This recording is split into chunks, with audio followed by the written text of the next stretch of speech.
Well, welcome once again to your update from the city of New Hope. Time to take a look at some of the great things happening in the city and a look ahead at some things that you might want to get involved in. Joining us with the information is the mayor, Kathi Hemken. Welcome once again, Mayor. You have the holiday spirit. I do, and it's snowing outside too. It is. It looks beautiful behind you. I understand that is a poinsettia you have at home. You've just blown it up to share it for us. I didn't blow it up much, though. It's really big. It is a big one. All right. Well, let's talk about some things happening in New Hope, and a lot will have to do with the holiday season here. The first item under community development is something called Safe Routes to School. We've talked about this a little bit. Remind us about the grant and how this money will be used. Well, Meadow Lake School, which is right on the corner of Boone and 62nd, is a very busy intersection, and there's a lot of kids that are crossing the streets there. And so a few years ago, they did a demo project over there to see if there was some way they could make it a little safer for the kids. So they used some paint that could be washed away and tried this experiment for a few weeks. It seemed to work really well. So then they applied for a grant with the Metropolitan Council. They were able to get that grant. And now what they'll do is they'll go back to the Met Council and give them a list of all the things they want to do. Things like making the crosswalks blinking, making them more visible, putting out things so the kids could kind of stand in the street before they cross the street, just things that are safer. So once they have that at the Met Council, they'll decide which of the projects we're going to be able to do. And then we'll get awarded the money and they'll start that. So they'll also then give us dates on when we're going to do that, because it obviously doesn't get all done at once, and we're probably going to have to do it when the kids aren't in school. All right. So we're working on having that intersection a little safer for the kids. Very good. We'll keep people up to date. The next is a longtime business in the city has closed, which we knew about quite some time ago, but now great news that a new business going in, and it sounds like they're working through the process. Tell us about the business and the location. Well, this is our beloved Country Kitchen. So Country Kitchen sold to El Loros, which is a Mexican restaurant. They have a restaurant in Crystal. I think they have a couple others. So they're applying for a liquor license in New Hope, and they've got to get their restaurant license in order. So once they get all that in order, they'll start making the conversion. They're looking to probably open April 1st of 2023. So we'll keep you informed on how that's going. Another item under community and economic development would be along 169, looking at a billboard there. Tell us about that bright new billboard that's out. Well, between 34th and 35th on 169, they put in a lighted billboard on the Plymouth side. And apparently right across the highway is a residential area. And that billboard seems to be a little bright for the people across on the New Hope side. So they got a complaint about it, New Hope did. We contacted Plymouth, asked them to look at their code and to go out there and check the brightness of that. If it is too bright, we'll have them turn it down. If it's not too bright, they're going to have to do something different, maybe adjust the angle of the light or something so that it isn't quite as bright. But something is being done, and we're working with Plymouth to get that done. Another note from the city of Plymouth, moving up 169 just a little bit, the Four Seasons Mall. A lot of work obviously has been happening there. What's the latest update on that property? Well, the building's down. There's still some signs up there, though. Building's down. They're hauling away the stuff. They should have it all hauled away by sometime in early January. There's a company called Wellington Management. They're making a proposal for a 411-unit apartment complex and some office buildings and some retail and a park and ride. So as things proceed on, I'll let you know how that's going. But, I'm getting all the information secondhand. If someone really wants to look, they can go onto the Plymouth website and type in Four Seasons Mall, and they might get some information on how that's coming along. I'm guessing as they get closer, they'll start having public meetings. And when I hear that they are, I'll let you know that too. Very good. That Plymouth website you see at the bottom of the screen, plymouthmn.gov. You can find out more about that process. To scatter site, how soon we go? Update on 36th and Louisiana, a property we've been talking about for some time. What is the latest there? 3611 Louisiana. We've bought that. We signed that on the deal. They have turned the water off now to the property and removed the water meter. And they will disconnect the lights and the gas quite soon. We might be using that property for some training for police and fire. I don't believe they're going to actually light the house on fire because it's too close to other houses to do that. But they use that a lot of times, and they'll use it at night sometimes because they want to just simulate what a situation would be. So if you see police cars and fire trucks there, that's what it is. It's nothing really dangerous. Once that's done, then they'll do a survey on how much hazardous material is inside, and a tree survey. Once that's completed and we know what we have to remove, then we'll send out something asking for bids from a demolition company, and then we'll get them to demo it. This all takes forever to happen. But I'm guessing by spring, the house won't be there. Lots of processes to move through on the scattered site housing. Another one that is in the works of that process is 42nd and Boone. Tell us how things are progressing in a nice way there. So that's all cleared, and we have sent out the proposals to the scattered site builders that we have, and they're due back the first January 20th.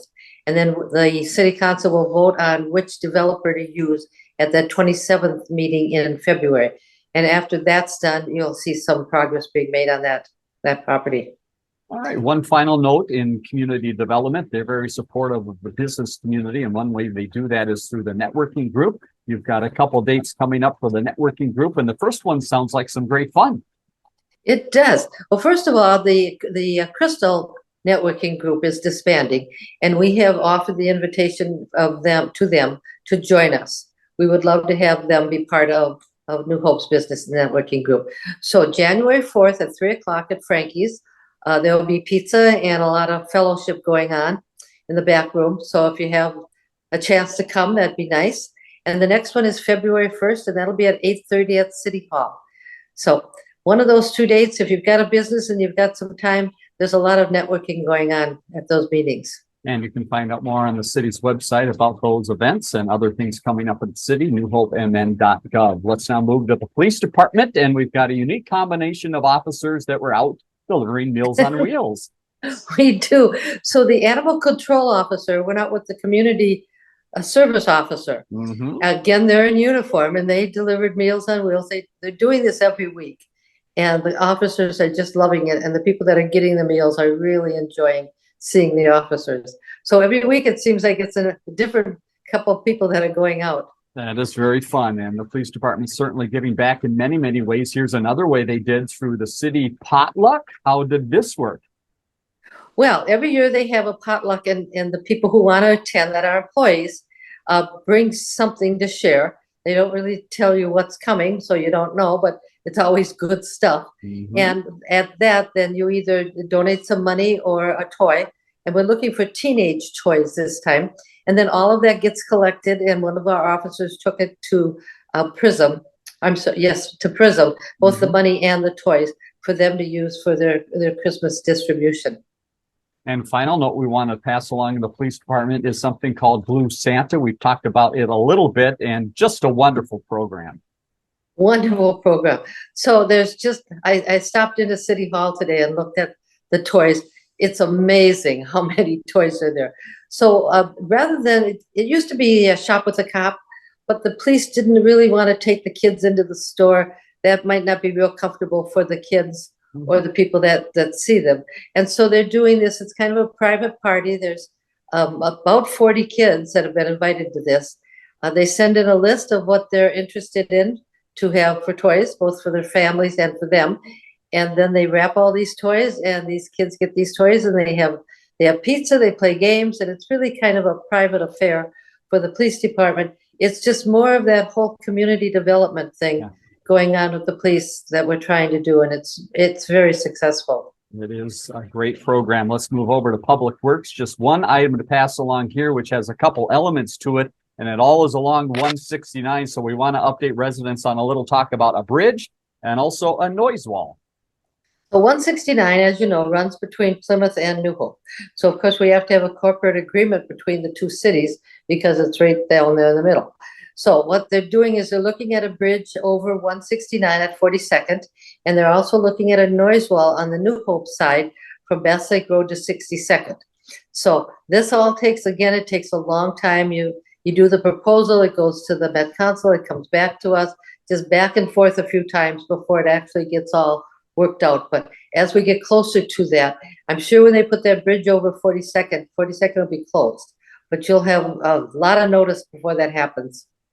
So it looks like it's reconstruction. Do you know if they're tearing the entire old structure down and starting with a brand new, or just reconstructing what's there and bringing it up to date? I honestly don't know that. Okay. I do know that whatever they're going to do, that bridge is going to be closed to traffic. All right. Something While we they're can doing that. research and get back to residents on as that gets a little bit closer. Let's go to Park and Rec and talk a little bit about planning for winter break. There's some great opportunities there, and also outdoor skating. It's about that time.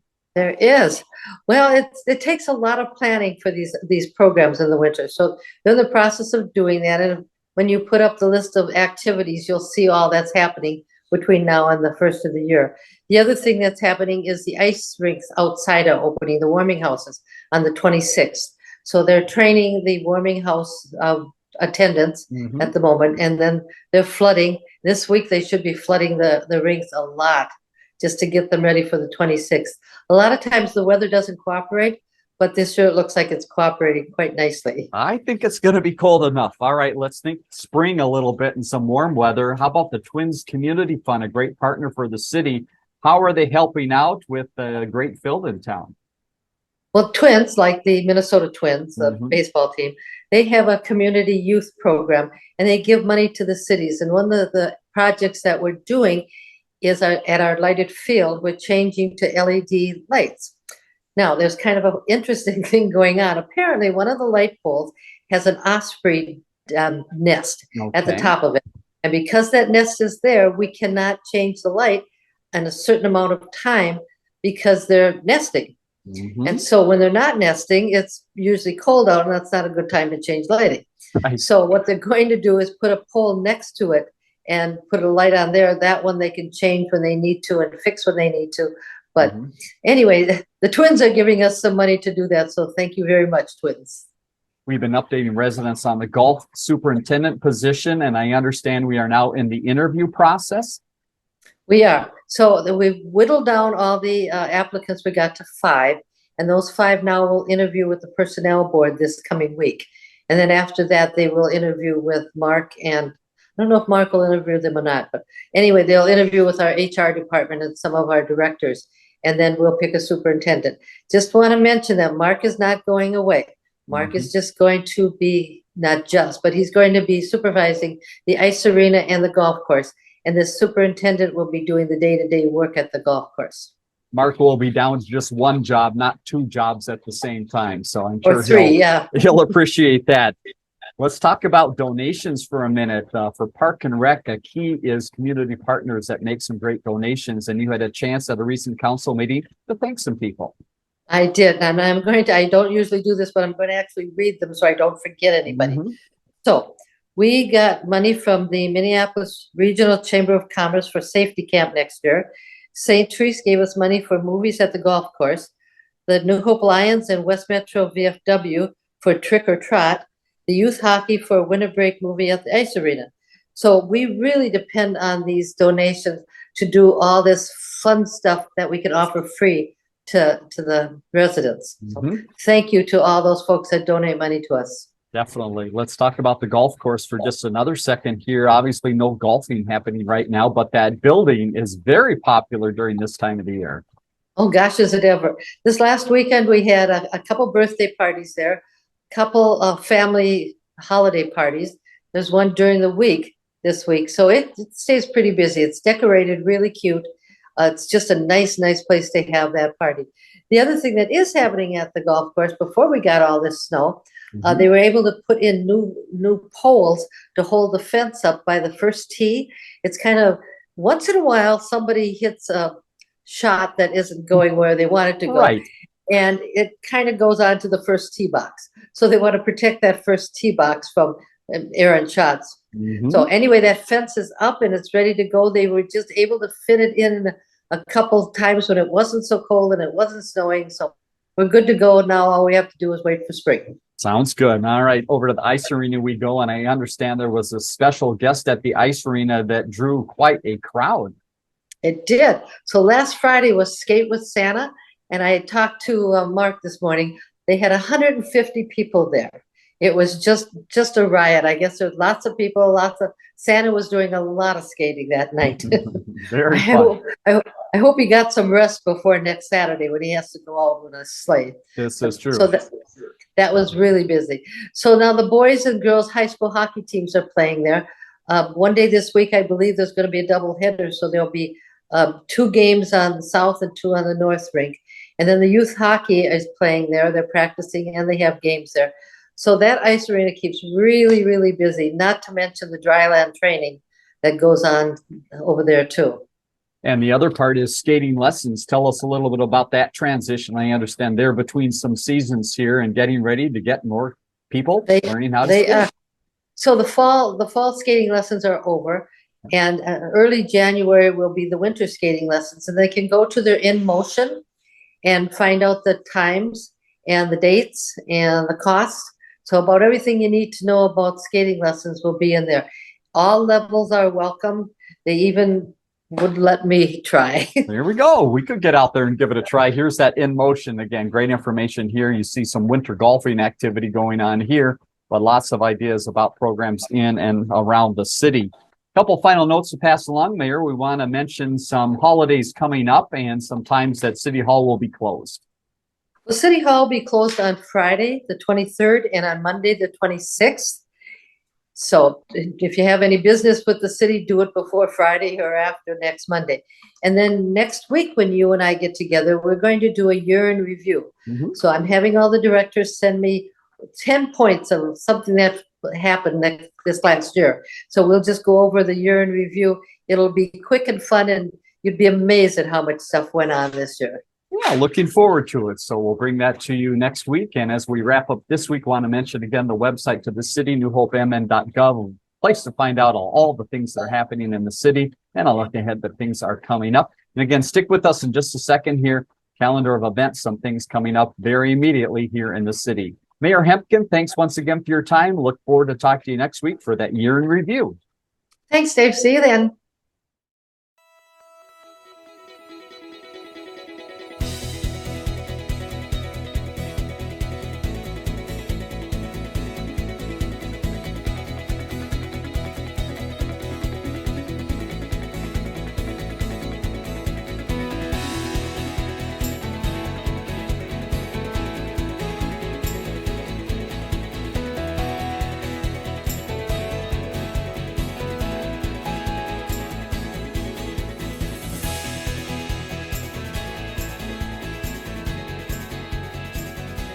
Learn more about The Connection at ccxmedia.org and follow us on social media.